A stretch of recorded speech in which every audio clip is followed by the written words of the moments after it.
Jadi sejak agama Kristen diterima sebagai lembaga, ya itu sudahlah pudar gitu. Karena justru kekristenan itu menolak lembaga, menolak hierarki. Itu dalam pikirannya Pak Elul gitu. Begitu. Begitupun dengan, saya mohon maaf ya, begitupun dengan ajaran-ajaran Paulus. Untuk orang-orang anarki yang ekstrim, anarki Kristen yang ekstrim, Paulus itu justru dianggap sebagai musuh. Karena apa? Karena dia mengubah ajaran Kristen dari yang semula itu tidak mengenal hierarki dan tidak mengenal hukum selain hukum kasih dan menyerahkan segala sesuatu kepada masyarakatnya, malah diciptakan kelembagaan, atau Paulusnya nyuruh untuk setia pada pemerintahan dan sebagainya. Itu di mana dalilnya, di mana ayatnya, di mana ceritanya? Kenapa orang-orang justru malah diarahkan untuk menjadi seperti itu? Bukankah Yesus mengajarkan agama itu yang benar-benar spiritual, yang benar-benar terkait dengan kesadaran sendiri, yang anti terhadap hierarki, anti terhadap kasta? Kenapa sekarang justru malah di dunia Kristen malah jadi ada yang seperti itu? Ada ini negara Kristen, ini hukum Kristen, ayo kita berperang atas nama Kristen, ininya perisainya dikasih lambang salib, pedangnya dikasih lambang salib, bajunya dikasih lambang salib, dan sebagainya. Emang ajaran Kristen kayak gitu? Ajaran Kristen itu enggak, mana mungkin ada bawa senjata yang seperti itu, apalagi disuruh oleh sebuah lembaga, sebuah institusi yang namanya negara. Kok bisa seperti itu? Ini justru adalah pembalikan 180 derajat dari ajaran Kristen yang asli gitu. Itu pikiran para anarko-Kristen gitu ya. Coba cek ayat ini di Kolose 2. Ia meninggalkan pemerintahan-pemerintahan dan penguasa-penguasa dan memperlihatkan kepada umum bahwa mereka telah ditaklukkan, sambil memimpin mereka dalam pawai kemenangan. Nah itu kan pemerintahan-pemerintahan ditinggalkan, kemudian penguasa-penguasa juga diperlihatkan bahwa mereka telah ditaklukkan dan sebagainya. Ini kan maksudnya adalah dalam pikiran Pak Elul dan teman-temannya, Kristen itu sebenarnya menolak hierarki keagamaan yang dibalut oleh kelembagaan negara gitu. Begini tanggapan pedas Dr. Deki Ngadas. Malam ini kita akan bahas tentang konten Pak Guru Gembul yang pada intinya menyimpulkan berdasarkan salah seorang filsuf ya, dan teolog dan ahli sejarah dan sosiolog dan ahli hukum asal Prancis, namanya Jacques Ellul ya. Dan dia menyimpulkan bahwa Yesus itu sebenarnya adalah seorang anarkis. Kemudian dia masih sempat menyenggol Paulus. Paulus itu menyimpangkan ajaran Yesus. Jadi Yesus anarkis, Paulus pembelot. Nah, supaya kita tidak menciptakan straw man, saya tampilkan dulu referensi atau sumber yang diacu dan akan diberikan komentar kritisnya malam ini. Konten dari Pak Guru Gembul berjudul Alkitab Anarkis, versi sejarah Yesus yang hilang kini terungkap. Kalau saudara lihat di thumbnailnya, dia kasih tulisan di situ ya, sejarah 1700 tahun yang hilang. Jadi Pak Guru Gembul ini mencurigai, atau mungkin lebih tepat menuduh kekristenan menyembunyikan sejarah yang sebenarnya, bukan hanya tentang sejarah kekristenan yang asli, tapi juga ajaran Yesus yang asli. Dan menurut dia dapatkan referensinya, dapatkan bukti itu dari tulisan Jacques Ellul ya, yang berjudul Anarchy and Christianity. Nanti kita akan bahas itu. Nah ini buku yang dikutip oleh Pak Guru Gembul. Nanti saya akan perlihatkan di poin ini. Pak Guru Gembul sebenarnya tidak paham apa yang dikatakan oleh Jacques Ellul di dalam buku ini ya. Dia sembarang aja. Dia membaca buku itu sambil berhalusinasi. Itu sebabnya saya taruh di thumbnail itu tutorial membaca sambil halu ala Guru Gembul. Ya, dia membaca Ellul, dia dapatkan pemikiran Ellul sedikit, atau bisa dikatakan kalau kita bermurah hati separuh, tapi kemudian dia simpulkan jauh dari yang dimaksudkan oleh Ellul. Nanti kita akan lihat apa yang dimaksudkan Ellul ketika dia bicara tentang Anarchy and Christianity, dan poin-poin yang ada di dalam video Pak Guru Gembul itu mayoritas berasal dari buku tersebut. Ellul tidak bermaksud seperti yang disimpulkan oleh Pak Guru Gembul. Nah, karena itu mari kita mulai dengan poin yang pertama. Ringkasan konten Pak Guru Gembul. Saya akan tampilkan 3 klip dari video Pak Guru Gembul. Kita mulai dari klip yang pertama. Kembali di Guru Gembul Channel. Kemarin lalu saya menemukan sebuah artikel yang mengantarkan saya kepada beberapa buah buku yang secara mengerikan menjelaskan ada versi lain atau perspektif sejarah lain. Oke. Saudara lihat buku yang ditampilkan oleh Pak Guru Gembul, itu yang nanti akan saya review di poin yang ke-8 ya, Anarchy and Christianity. Anarchy and Christianity, ini buku yang dirujuk oleh Pak Guru Gembul. Nah, Pak Guru Gembul mengatakan bahwa ini bicara tentang sejarah kekristenan. Mari kita dengar sedikit lagi ya, apa yang dikatakan Pak Guru. Sejarah lain terkait dengan Yesus Kristus. Nah, saudara, sampai di sini dulu, buku ini tidak bicara tentang sejarah. Memang betul Ellul adalah seorang sejarawan juga. Salah satu kepakaran Ellul adalah sebagai historian. Tapi buku Anarchy and Christianity itu bukan buku sejarah. Itu adalah buku political theology, teologi politik. Jadi membaca Anarchy and Christianity, lalu you simpulkan itu Ellul sedang bicara tentang sejarah kekristenan, itu berarti you sudah for start, pada langkah pertama you sudah tidak paham.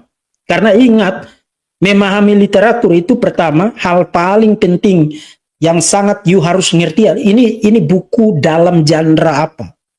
Nah, Anarchy and Christianity is not a historical elaboration of Christianity. Itu bukan elaborasi historical mengenai kekristenan. Itu adalah political theological reflection. Refleksi teologi politik mengenai sikap politik Yesus sebagaimana ada di dalam Perjanjian Baru, dan bahkan dia bahas juga dari dalam The Hebrew Bible atau dari dalam Perjanjian Lama. Jadi Pak Guru Gembul pada langkah pertama saja sudah salah. Nah, ingat ya, kalau you salah mengidentifikasi genre, jenis sebuah literatur, you akan completely salah memahami literatur itu. Ingat ya, membaca buku biologi itu beda dengan membaca buku filsafat.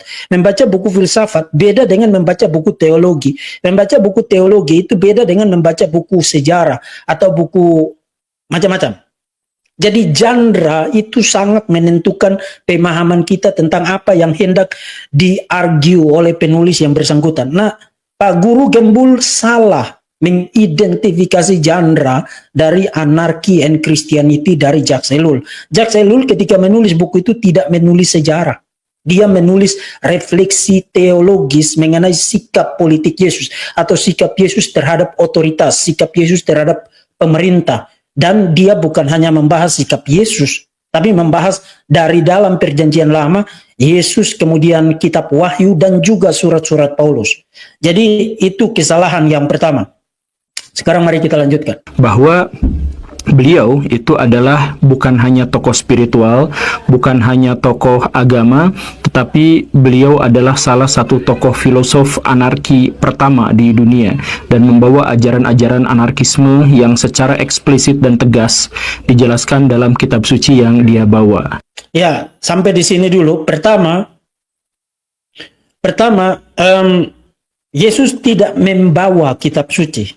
Itu kan retorika Islamik. Kekristenan tidak pernah percaya, termasuk Yahudi juga tidak pernah percaya Musa membawa kitab suci, Daud membawa kitab suci. Itu kan retorika Islamik.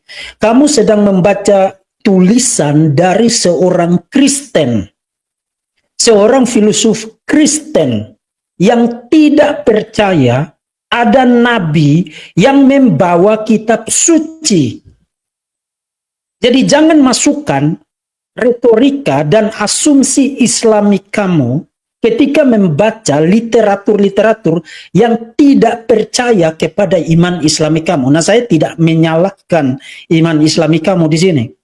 Maksud saya adalah kamu sebagai seorang yang belajar, kamu harus bisa membedakan ini orang datang dari worldview yang mana, wawasan dunia yang mana. Kalau dia seorang Kristen, kamu jangan campur adukan dengan apa yang kamu mengerti dan yang kamu imani sebagai seorang Muslim. Begitu kamu mencampur adukan itu akan jadi siskabab.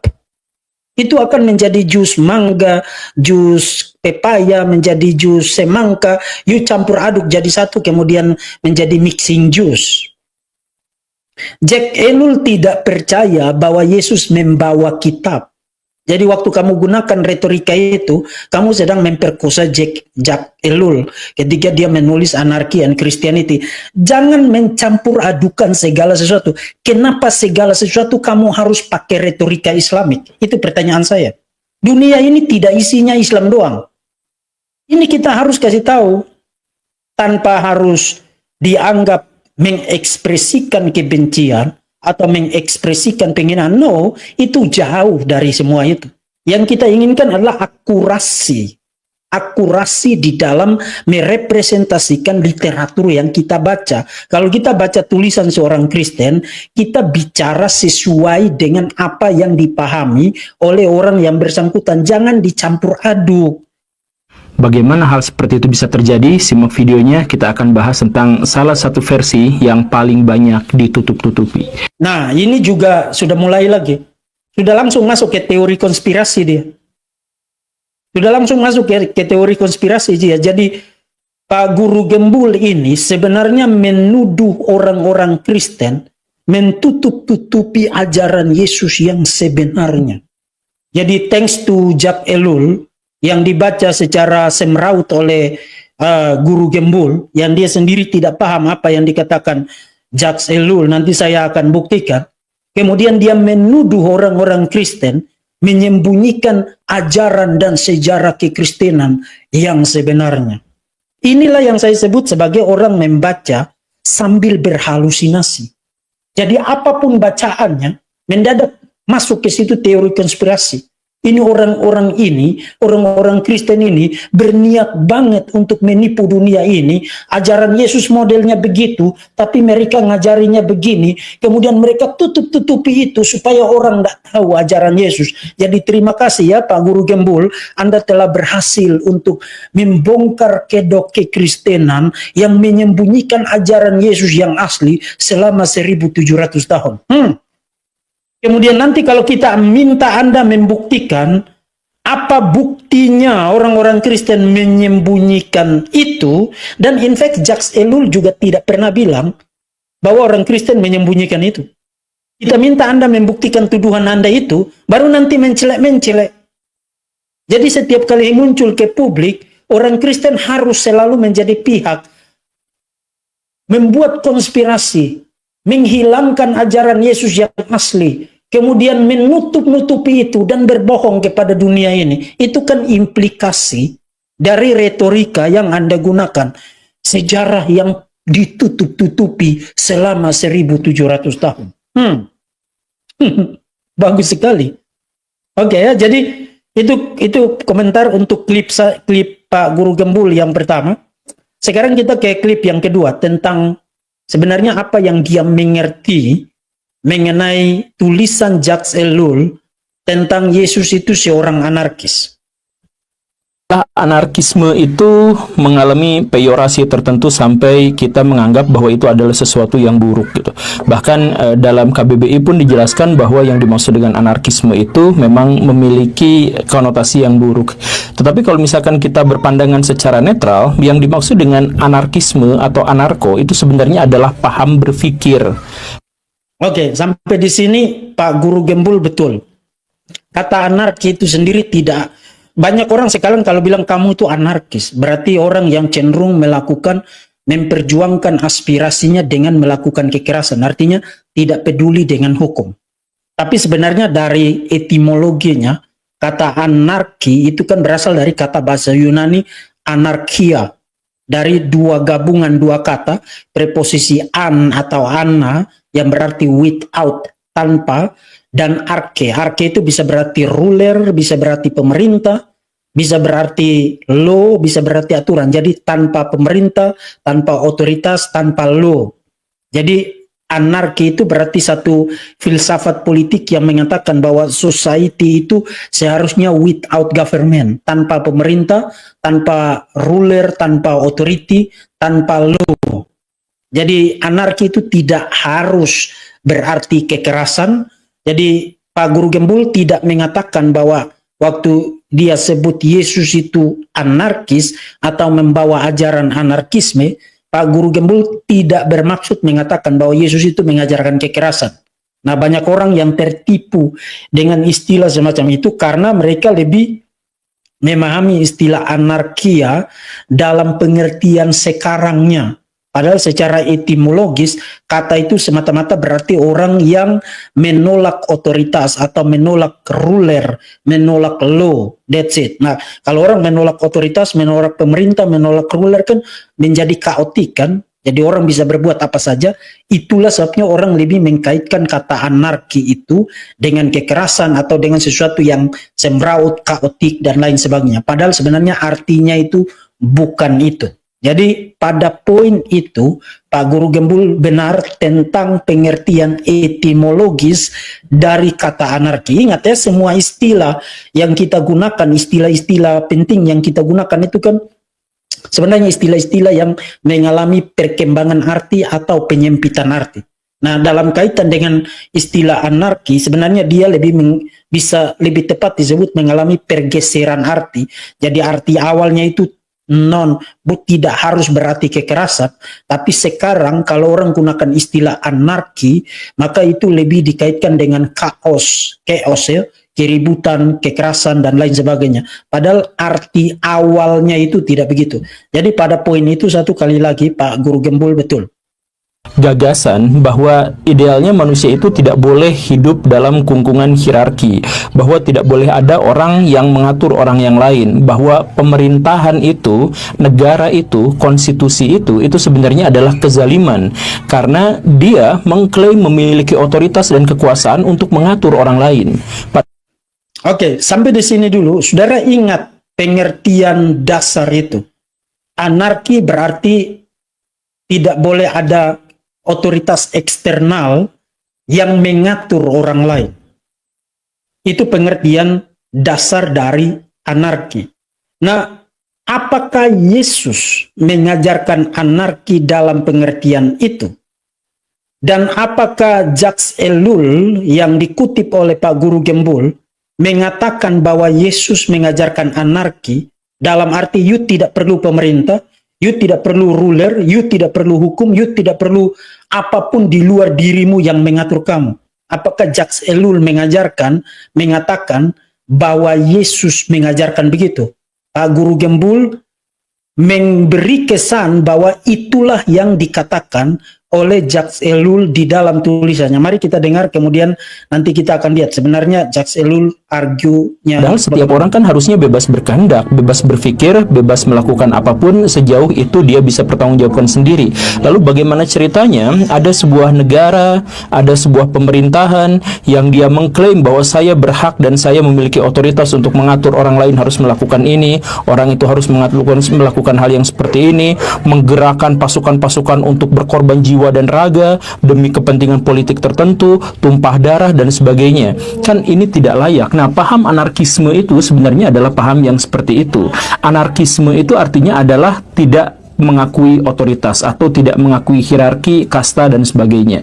Nah, di Indonesia ini dipahami bahwa anarkis itu berarti ya memang tidak ada peraturannya, karena tidak ada peraturannya ya brutal. Nah, kita akan memandang versi yang pertama bukan versi yang kedua, bahwa anarkisme itu sebenarnya adalah gagasan bahwa seseorang itu tidak memiliki kasta dan seharusnya tidak memiliki otoritas untuk mengatur orang lain secara kelembagaan atau secara institusional. Kita misalkan mengenal bahwa dalam Kristen, Yesus itu konon pernah berkata, jika kamu ditampar pipi kananmu, berikan pipi kirimu. Jika selendang kamu ditarik, ya serahkan saja pada dirinya dan lain sebagainya. Nah, hal seperti ini oleh seorang filosof terkemuka dari Prancis namanya Mamang Ellul itu dijadikan sebuah argumentasi bahwa tepat disinilah ajaran Kristen terbukti sebagai penganut anarkisme. Jadi, loh ini bagaimana ceritanya kalau misalkan ditampar pipi kanan, kemudian berikan pipi kiri, itu jadi anarkisme. Jadi gini Baraya, anarkisme itu tidak menghendaki adanya hukum eksternal. Yang ada itu adalah setiap orang berhak untuk menentukan kehidupannya tanpa intervensi dari pihak lain. Jadi fokusnya adalah kesederhanaan. Dan karena itu maka seharusnya dia tidak usah menghukum orang lain. Biarlah orang lain itu mendapatkan hukumannya secara ke dalam kesadarannya itu. Ya walaupun sebenarnya dalam konteks ini anarkisme itu terpecah menjadi banyak sekali kelompok dan golongan, tetapi intinya adalah tidak boleh atau tidak berhak orang lain itu untuk mengatur orang yang lain lagi.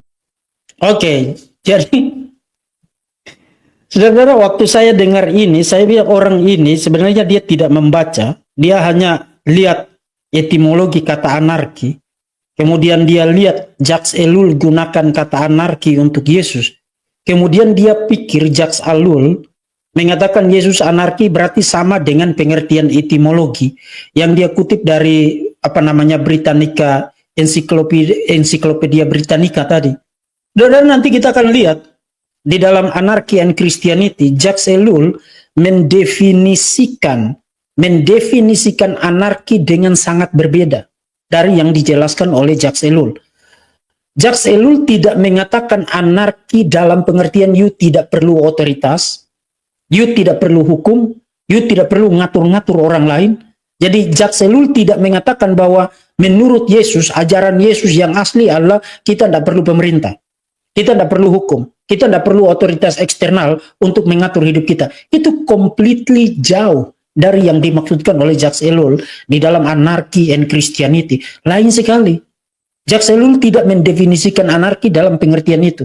Jadi Pak Guru Gembul ini, itu yang tadi saya bilang, ini reading comprehensionnya parah sekali. Betul-betul parah sekali.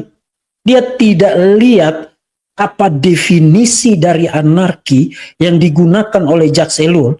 Tapi dia pergi kepada Encyclopedia Britannica, kemudian dia kutip, kemudian dia pikir Jacques Ellul gunakan anarki dalam pengertian itu. Jadi ketika Jacques Ellul bicara Yesus anarki, membawa ajaran anarki, maka itu berarti Yesus bilang kamu tidak perlu diatur orang lain.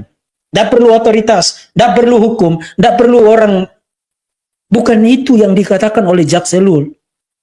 Makanya baca itu jangan sambil tidur, jangan sambil menghayal. Itu literatur dari orang yang sangat penting sekali, sangat besar sekali, sangat pintar sekali, sangat luar biasa punya pemikiran yang mempengaruhi politik di Eropa. Dan kemudian kamu bikin jadi siskabab. Kamu bikin jadi siskabab.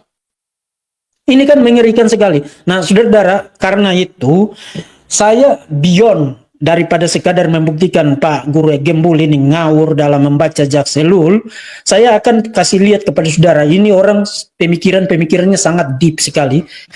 Waktu Ellul bicara tentang Anarchy and Christianity, Ellul tidak mendefinisikan anarki berarti penolakan total terhadap pemerintah, otoritas, dan penguasa. Never. In fact, kalau saudara baca di buku ini halaman 11, saya memang tidak bikin slide-nya, tapi saya baca bukunya. Sudah tadi saya bilang, saya baca tulisan-tulisan Ellul. Di halaman 11, Ellul bilang begini, saya kopas saja ya, supaya saudara bisa baca sama-sama. Ini definisi dari Ellul tentang anarki yang dia bicarakan. Bentar, saudara bisa baca sekarang. Ini yang dia bicarakan, saudara lihat di banner. By anarchy, ini di halaman 11 dari buku Anarchy and Christianity. Di sini. By anarchy, I mean an absolute rejection of violence. Penolakan mutlak terhadap kekerasan. Nah, itu sama atau tidak dengan yang dijelaskan oleh Guru Gembul tadi? Sama atau tidak? Guru Gembul tadi waktu menjelaskan pemikiran Jacques Ellul mengenai Yesus, dia jelaskan bahwa Yesus mengajarkan dan Jacques Ellul mengajarkan bahwa Yesus mengajarkan, Jacques Ellul menulis bahwa Yesus mengajarkan, kita tidak perlu ada orang ngatur kita tidak perlu otoritas, kita tidak perlu pemerintah, kita tidak perlu hukum. Ngapain ngatur-ngatur orang lain? Tidak boleh ada sesuatu yang eksternal yang mengatur kita. Itu bukan yang dijelaskan oleh Jacques Ellul. Jacques Ellul mendefinisikan anarki berarti an absolute rejection of violence. Penolakan mutlak terhadap penggunaan kekerasan. Nah, kenapa dia definisikan begini? Jadi ingat ya, anarki di dalam tulisan Jacques Ellul itu bukan penolakan terhadap otoritas. Meskipun yes, implikasinya, tapi dia bicara tentang penolakan yang lain. Bukan, saya tidak perlu pemerintah, saya tidak perlu hukum. Bukan itu. Bukan itu. Definisinya adalah an absolute rejection of violence. Itu di halaman 11. Jadi completely lain dari yang dijelaskan oleh Pak Guru Gembul di dalam kontennya itu. Nah, kenapa dia definisikan begini? Saudara ingat tadi saya katakan, di dalam pemikiran politik Jacques Ellul, pemerintah itu hampir sangat-sangat amat negatif. Sangat-sangat amat negatif. Nah, kalau you mengatakan pemerintah itu sangat negatif, dalam arti pemerintah itu korup, alat demonic powers, misalnya di subversion of Christianity, menciptakan ilusi politik, the political illusion. Makanya tadi saya bahas dulu tulisan-tulisannya yang tadi. Kalau pemerintah itu sangat negatif, lalu apa sikap kita? Apakah opsi kita adalah kita turun ke jalan, kemudian blokade jalan, bakar gedung-gedung, bakar ban, kemudian menciptakan kekerasan, menciptakan perlawanan, menciptakan revolusi di jalan dengan menggulingkan pemerintah yang ada, atau mentiadakan sama sekali pemerintah itu? Elul bilang tidak. Kekristenan, meskipun, menjadi ini pemikiran Elul ya, meskipun pemerintah itu negatif, tapi opsi kita itu bukan kekerasan. Opsi kita itu bukan violence. Opsi kita itu bukan revolusi di jalan, membakar ban, merusak fasilitas publik, membom jembatan dan lain sebagainya. Bukan. Itu bukan opsi Kristen. Itu bukan way, cara Kristen untuk deal dengan pemerintah yang korup. Opsi Kristen adalah an absolute rejection of violence. Nah, sekarang pertanyaan. Oke, di satu sisi ini masih pemikiran Elul ya. Saya tidak bilang saya setuju atau tidak setuju. Tapi kan kita perlu ngerti dulu dia ngomong apa. Setelah itu baru kita kasih respons kan. Kalau menurut Elul pemerintah itu sangat negatif. Tapi di sisi lain kamu tidak boleh lakukan kekerasan. Bagaimana kamu menghubungkan dua ide ini? Negatif, dan negatif berarti tidak bagus untuk masyarakat. Tapi kamu juga tidak boleh lakukan kekerasan. Lalu bagaimana kamu menangani, deal dengan otoritas pemerintah yang jahat itu? Nah, karena itu di dalam Anarchy and Christianity, Elul menyorot beberapa pilar penting di dalam ajaran Yesus. Yang pertama itu adalah kasih, ajaran tentang kasih, kemudian ajaran tentang freedom, dan ajaran tentang non-violence. Jadi ada 3 pilar penting yang dia sorot dari Perjanjian Lama, dari Yesus, dan juga dari surat-surat Paulus. Ajaran tentang kasih. Kalau kamu memiliki kasih, kamu tidak akan terlibat di dalam kekerasan. Kemudian freedom. Dia definisikan freedom itu apa? Freedom itu bukan getting rid of all authority, bukan menyingkirkan semua authority. Tapi freedom, Christian freedom, kebebasan Kristen berarti kamu tahu, kamu memang hidup di dalam otoritas negara, tapi kamu punya otoritas yang lebih tinggi dari negara, yaitu otoritas Tuhan. Jadi Tuhan adalah raja di atas segala rajanya, king of kingsnya. Negara itu punya otoritas. Jadi freedommu sebagai orang Kristen adalah melalui consciousnessmu, kamu membuat rejection atau resistance, penolakan terhadap otoritas yang korup itu. Tapi resistensi itu bukan dengan kekerasan. Lalu modelnya apa? Modelnya adalah Yesus. Modelnya adalah Yesus. Saudara lihat, Yesus misalnya yang dikutip oleh Pak Guru Gembul, yang menampar pipi kananmu, berikan juga pipi kirimu. Nah, itu tidak berarti kamu membiarkan dirimu diperlakukan tidak adil. Tapi poin dari Yesus menurut Elul ya, menurut Elul poin dari Yesus adalah opresi, ketidakadilan, humiliation itu, kamu perlu reverse itu, perlu balik itu dengan memperlihatkan cara hidup Kristen. Ini bukan cara saya. Cara menampar itu kan cara dunia ini. Cara Kristen itu bukan menampar. Cara Kristen adalah mengasihi. Jadi itu bukan soal kamu membiarkan dirimu diperlakukan seenak-enaknya oleh orang lain. Tapi poinnya di situ adalah ketika dunia ini memperlihatkan caranya terhadap kamu, opsinya itu bukan kamu bikin kekerasan, dininju balik, atau pancung batang lehernya, atau bikin bom panci, pergi bom mall, kemudian penis ketinggalan di jalan raya. Itu bukan cara Kristen. Cara Kristennya adalah love. Bahkan berdoa bagi musuhmu. Ngerti enggak maksud elul di sini? Ngerti enggak maksud elul di sini? Itu cara Kristen. Untuk mengatakan ketika berhadapan dengan pemerintah yang opresif, yang tirani, yang injustice, yang tidak adil. Cara Kristen itu bukan violence. Bukan revolusi di jalanan, bukan. Cara Kristen adalah menghidupi pilar-pilar kebajikan Kristen, kasih. Dengan kesadaran akan freedom, kesadaran akan kebebasan. Nah, Pak Guru Gembul kemudian mengkontraskan Yesus dengan Paulus. Tadi saudara lihat di cuplikan tadi, Paulus menyimpangkan mana dalilnya, mana ayatnya. Satu kali lagi, kalau baca literatur Kristen itu jangan pakai mindset Islam. Kalau di Islam kan kamu harus nanya mana dalilnya, mana ayatnya kan. Kekristenan itu bukan agama ayat-ayatan. Alkitab itu bukan kalimat-kalimat lepas. Kekristenan bisa bicara tentang theological foundation, dasar teologis, tanpa harus mengutip ayat. Karena Alkitab itu terdiri dari narasi, cerita. Dan seringkali poin dari sebuah cerita, message dari sebuah cerita, itu bukan soal ayat.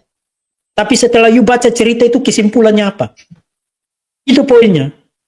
Jadi jangan pakai mindset Islamik. Mana dalilnya, mana ayatnya. Itu kalau you baca Quran, kalau you baca hadis, silakan, itu kan iman kamu. Tapi jangan pakai apa yang kamu imani mengenai Quran, mengenai hadis, untuk kamu pakai itu untuk membaca Alkitab. Itu poin saya di situ. Jadi jangan mess up itu di situ. Bukan itu. Jadi dia mengkontraskan Yesus dengan Paulus dan memperlihatkan kutipan dari Jacques Ellul. Memang dia perlihatkan ada satu literatur yang lain, tapi termasuk dia perlihatkan Jacques Ellul juga di dalam screen yang tadi ya. Saudara tadi bisa lihat itu di Hierarki itu dalam pikirannya Pak Ellul gitu. Nah, ini ya. Ya. Ini waktu dia bicara tentang Paulus, kemudian dia perlihatkan kutipan juga dari Jacques Ellul tadi. Mana mungkin ada bawa senjata. Ya, jadi menurut dia Jacques Ellul mengatakan Yesus bilang kita anarki dalam arti menolak pemerintah, which is salah. Jacques Ellul enggak maksud begitu. Tapi Paulus bilang mari kita taat kepada pemerintah. Jadi Paulus ini membelot dari ajaran Yesus. Ini yang saya bilang, orang membaca sambil berhalusinasi. Betul-betul berhalusinasi. Saudara, kalau you baca buku Anarchy and Christianity yang sekarang ada di screen, setelah dia membahas tentang Yesus, kemudian Ellul membahas tentang Paulus di halaman 77 sampai 85. Halaman 77 sampai dengan 85. Saya tidak mungkin kutip semua sekarang di sini. Tapi you boleh cek sendiri. Halaman 77 sampai 85 dia bahas tentang Paulus.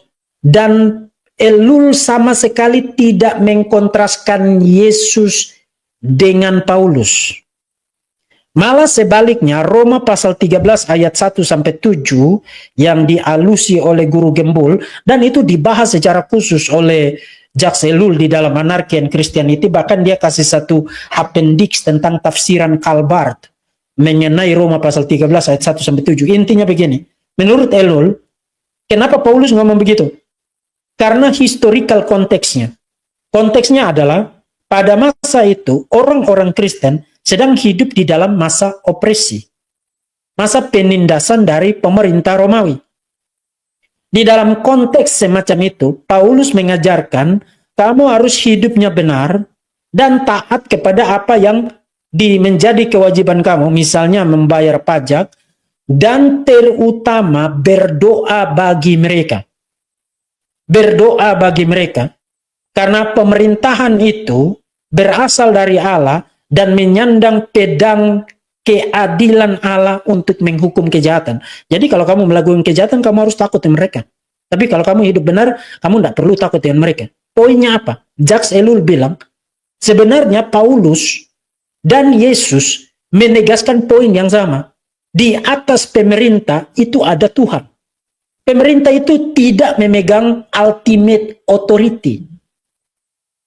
Otoritas paling absolut itu bukan pemerintah.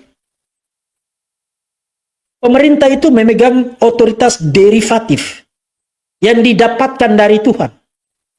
Tapi otoritas itu sendiri menurut Ellul, otoritas yang sebenarnya didapatkan dari Tuhan itu, sebenarnya otoritas yang sangat kuat kecenderungan untuk korup. Sangat kuat kecenderungan untuk korup. Karena itu, even Paulus ketika menasihati orang-orang Kristen untuk taat kepada pemerintah, mengatakan berdoa bagi mereka. Nah, refleksi dari Ellul itu menarik mengenai berdoa bagi mereka. Why you harus berdoa bagi mereka? Kenapa you harus berdoa bagi mereka? Bukan supaya mereka tambah kaya. Poin Ellul adalah kenapa Paulus nyuruh orang Kristen berdoa bagi mereka.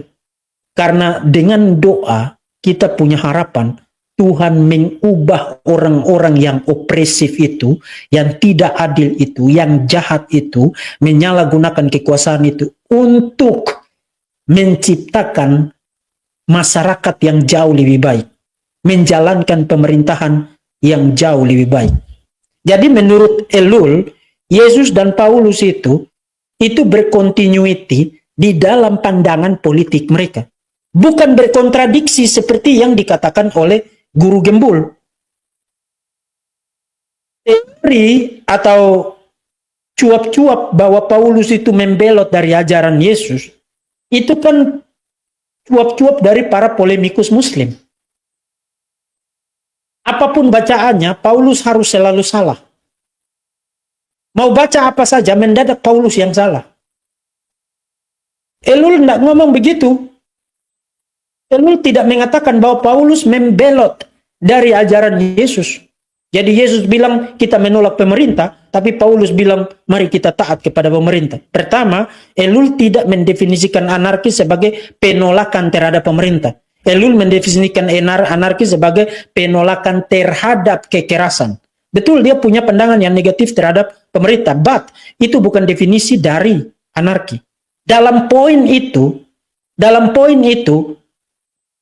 Yesus dan Paulus berkontinuasi. Kalau kita menggunakan pemikiran dari Ellul, Paulus juga tidak pernah mengatakan, oke, kalau kamu pergi, pemerintahnya jahat, kamu bawa pedang, pergi pancung kepalanya. Tidak pernah. Malah di dalam Roma pasal 12, Paulus mengatakan, tetapi kalahkanlah kejahatan dengan kebaikan. Prinsip itulah yang ada di Matius pasal 5, bukan? Ketika Yesus mengatakan kalau ada orang tampar pipi kananmu, berikan juga pipi kirimu, mengalahkan kejahatan dengan kebaikan. Jadi Yesus kasih contohnya, tapi Paulus bicara prinsipnya. Sama atau tidak? Sama dong. Sama dong. Paulus bicara prinsipnya, mengalahkan kejahatan dengan kebaikan. Yesus menyorot prinsip itu bukan dengan ngomong prinsipnya, tapi contohnya apa? Contohnya seperti yang saudara baca di dalam Matius pasal 5. Jadi Paulus dan Yesus menurut Ellul itu bukan dua tetangga yang saling bertengkar. Paulus itu bukan pembelot. Menurut Ellul, entah di halaman berapa, di pojok sebelah mana, guru gembul ini mendapatkan ide bahwa Paulus itu menyimpang dari ajaran Yesus. Inilah yang saya bilang. Orang-orang ini cenderung untuk membuat segala sesuatu di dalam dunia ini menjadi siskabab. Begitu mereka baca sebuah literatur, mendadak mereka campur adukan dengan segala sesuatu. Semua septic tank, sebuah tai kambing, tai kerbau, tai sapi yang ada di dalam otak mereka, itu mereka blender jadi satu, kemudian mereka pakai untuk baca literatur. Jadi Ellul tidak bilang Paulus dan Yesus bertabrakan, Paulus pembelot, Ellul tidak bilang begitu. Mendadak seorang guru gembul membaca Jacques Ellul dan dia dapat ide Yesus dan Paulus itu saling berkontradiksi. Paulus membelot dari ajaran Yesus. Gimana ceritanya itu? Nah, saudara-saudara, terakhir. Nah, tadi saya katakan objektif saya itu ada dua. Pertama, memperlihatkan bahwa guru gembul itu misrepresenting apa yang dikatakan oleh Jacques Ellul. Jacques Ellul tidak ngomong begitu. Tidak ngomong begitu. Jadi reading comprehension dari Pak Guru Gembul itu betul-betul sangat memalukan. Tapi yang kedua, objektif saya adalah oke, kalau Pak Guru Gembul salah paham, apa sebenarnya yang dikatakan oleh Jacques Ellul? Dan yang sebenarnya dikatakan Jacques Ellul tadi saya sudah jelaskan. Terlepas dari apakah you setuju atau tidak setuju bahwa memang Yesus begitu, Yesus mengajarkan anarki dalam pengertian begitu, terlepas dari itu irrelevan di sini. Irrelevan di sini. Karena kita tidak sedang bahas tentang political theology di sini, tidak bicara tentang politik Yesus di sini atau politik Paul. No, kita bicara tentang pemahaman Guru Gembul mengenai political theology, teologi politik dari seorang filosof, seorang historian, seorang teolog, seorang sosiolog, seorang ahli hukum yang sangat besar bernama Jacques Ellul. Nah, saya berharap materi yang tadi saya presentasikan itu bermanfaat bagi saudara, dan saudara tonton lagi, refleksikan lagi, dan cari buku-bukunya dan baca, perlengkapi dan perkaya diri saudara dengan pengetahuan-pengetahuan yang baik. Oke ya? Thank you for the happiest year of my life.